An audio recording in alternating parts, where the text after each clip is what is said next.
अरे नाशिक मधली हजारो झाडं तोडणार आहेत. तुला बरेच जण ओळखतात ना, तू सपोर्ट कर ना नाशिककरांना. नाशिकमध्ये ना, मी नाशिकचा नाहीये. अरे पण वृक्षतोड कुठेही झाली तरी ती चुकीचीच आहे ना. अरे मी अभिनेता आहे, मोठा क्रिएटर आहे, लाखो फॉलोअर्स आहेत माझे. मी असं कोणाच्या विरोधात जाऊ नाही शकत पोस्ट वगैरे टाकून. अरे आम्हाला पॉलिटिकल कनेक्शन सांभाळावे लागतात. सगळ्यांना कसं गोडी गुलाबीनी जपून ठेवावं लागतं. तुम्ही आहात ना सामान्य लोक, तुम्ही बघा ना. आम्ही सामान्य लोकच लढतोय अरे तपोवनासाठी. वृक्षवल्ली आम्हा सोय रे वनचरे. संत तुकाराम महाराज. वृक्षांशी माणसाचं असलेलं अतूट नातं संपलंय आता. ते जिवंत करावं लागेल. मी नाशिकचा नाहीये, पण मी महाराष्ट्रातला आहे.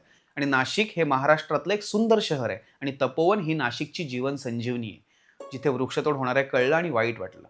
कुंभमेळ्यासारख्या पवित्र गोष्टीला आमचा विरोध नाहीच आहे, पण हजारो प्राणी पक्ष्यांना पोचणाऱ्या, कित्येक जणांचा आश्रय असलेल्या, निसर्गाचा समतोल राखणाऱ्या त्या वृक्षतोडीला आमचा विरोध आहे.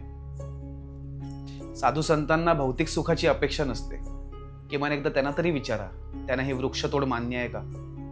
मी माझ्या सर्व महाराष्ट्रातल्या प्रेक्षकांना, माझ्या चाहत्यांना सर्वांना विनंती करतो की या वृक्षतोडीला विरोध करा.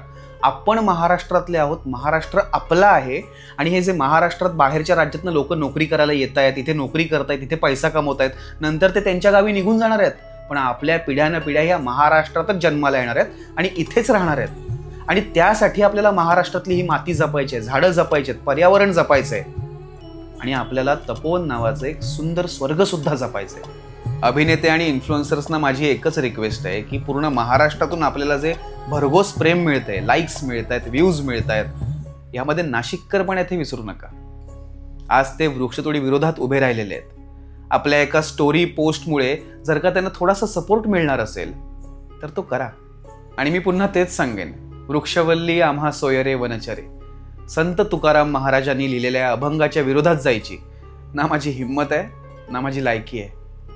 आणि म्हणूनच ह्या लढ्यामध्ये माझा छोटासा हातभार आहे. आणि हेच सांगण्यासाठी हा ऊर्जितमचा 16वा एपिसोड आहे.